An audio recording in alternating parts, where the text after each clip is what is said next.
These are the things that no one taught you in high school about money, okay? These are things you should know about money that they will never teach you in high school. And just some real games, some real knowledge you should know before you graduate high school. Welcome to the real world. And I just want you to be successful, and I want to teach you how to be a winner. You'll be running laps around everyone if you follow these simple tips. Hello, welcome to Mind Over Money. My name is Vic. I am a personal banker, and I've been working in finance for about 5 years. Also worked as a car salesman that processed loans, so I deal with a lot of credit. I've spoken to a lot of people, consulted and gave advice to a lot of people. So I just want to give you my unique perspective. So thank you for tuning in to Mind Over Money, and let's get right into it. So the first thing they don't teach you in high school is about credit and debt. Credit is a double-edged blade. My bad, I can't speak today. I actually got in a car accident yesterday. That's why I didn't upload my video yesterday. I broke the streak. And they got me on some medicine. I'm going a little cuckoo. So they got me on some good stuff. So basically they don't teach you about credit. They don't teach you about debt. And it's a double-edged blade. It can cut you both ways. You can use debt to leverage yourself. And leverage means that you can use $1 to buy $5 worth of stuff, and it's pretty good, but it can also bite you in the tail because you only have $1 and you owe $5 worth of stuff, So it really depends on how you use it, as long as you use it responsible. And another thing too is what's responsible is up to you. The main thing is that you should try to avoid debt at all times. Okay, try to avoid debt at any circumstance you can, and be very strategic, and just do a lot of research before you do anything. Before you jump into a credit card, understand, maybe watch some of my other videos where we talk about debt. But credit scores too is very important.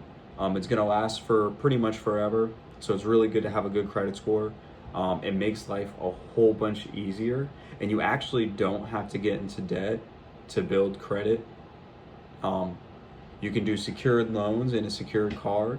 You can also do some other ways that are completely debt-free, or use like an accounting way where you have all the money up front before you get into debt, and just have everything, up front. So you might be on debt, but not on paper. And just think about things like that, and maybe go deep into it, because it's a big deal and it's something you should know if you're trying to get a house, if you're trying to get an apartment. And sometimes if you work in finance or certain jobs, they're going to require you to get a credit score, credit check, and they're going to check your credit score, make sure everything is good. So another thing I wanted to get into that they never teach you about money is investing. So investing is really huge, especially when you're young. The younger you are, the more powerful your money is in the long term. Okay, so it's the rule of 7. If you have money going up, if you have money in the stock market, there's something called the S&P 500, where it's the top 500 companies, okay, which a lot of people invest in. I am not your financial advisor, so do your own research. And that's a big key, is doing your own research before you put your money where your mouth is. Before you start doing anything, is do some research. Don't go blindly into it. That's gambling. And they never teach you about investing and how you can leverage your investments in tax-free accounts through like a Roth IRA or an employer 401k or certain health insurance things. Once you get really, life insurance policies, once you go really deep into it. But there's different things you can really get into and invest in to better help yourself, and better help yourself tomorrow. And the most important thing is time in the market. If you just invest smart, diligently, avoid losses at all times and avoid ruin, and just survive the game, keep some grit, invest very small, very small at the beginning, $10. Cash App even has some things where you can invest $5 through Cash App, or you can invest in Bitcoin, whatever you think is going to be good. Make sure you're diversified, but it's something to really take into consideration, and something that is going to be the difference between you being broke and you being rich. So That's something they never teach, and I think they should really teach that more and more often. Another thing they don't teach you about finance is how money works, okay? And that's a huge thing, is how money works and what money is, you know? So the US dollar, I mean, I'm gonna say this very simply. The US dollar is one of those currencies that's tied to a US Treasury bond. So it's kind of tied to these debts and these bonds. And at the end of the day, most of the money is just numbers on screen, and it's all because we believe the dollar's worth a dollar. And there's something called inflation, where we keep printing dollars because it's really not tied to nothing. Okay, the dollar used to be tied to gold, silver. You know, like money used to be tied to silver. We used to have silver in our coins, you know, and they were called silver certificates, dollars. And things used to be different back then. But nowadays, that's what's happening. And there's going to be a big shift, in my opinion. You know, do your own research. But I think the US dollar is going to die very quickly, especially over the next 5 or 10 years.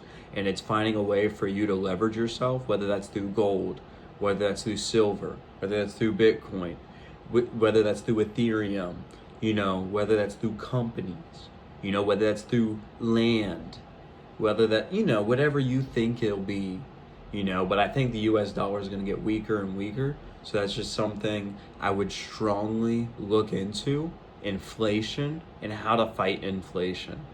And a big thing that they do teach somewhat in college, they talk about knowledge and skill set.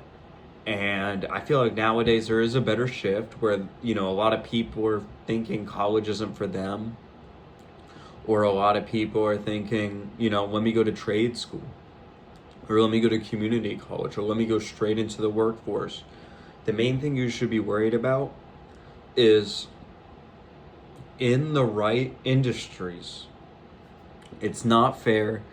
It's not, you can't be rich in every industry if you want to become that. But it doesn't matter what industry it is, but it's good to select a good one that has good job growth and good career potential. And the main thing is learning your skill set, because the farther your skill set is and the higher your title is and the more you know, the higher you'll get paid, you know.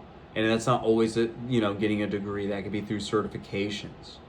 You know, if you're a programmer, some people do it through straight projects and they get free certs on these coding websites or Google, you know. And it's big things as having knowledge, because if you can get the job done, you can get the job done. There's no ifs and buts.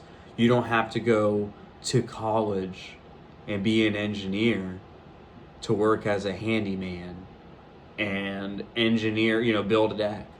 You know, if you can build a deck and you built decks before and you studied and learned how to build a deck, you don't have to, you know, you can build a deck and you can charge people for that, you know. And another thing they don't teach you is you don't need to be reliant on one source of income, and that being your job. You should be able to develop multiple incomes, or a steady plan that doesn't have you relying on your job. Because if you rely on your job 100% totally, completely, that's normal, but eventually it's going to cause you a lot of stress and you're going to be under their control. So it's good to make sure you have a way where you can control as much of the situation as you can, and it's going to be small, you know. Think about this as, you know, you're rolling down a snowball down a hill, you know. Each individual action you take, every $5, every $10, every insignificant thing you do is going to eventually equate to something big if you let it compound and roll. If you quit and develop your bad habits, it's going to go completely shitty, you know. It's like planting a tree. You're going to get new roots, and every time, you know, there'll be sometimes more roots underground than there is coming above, but eventually that tree will sprout, you know. So thank you for tuning in to Mind Over Money. These are just some things they don't teach you in high school, and these are things you should know before you graduate. Please subscribe if you want to learn more. This is just going off the dome. God is good. I could have died yesterday, but we here. So stay blessed.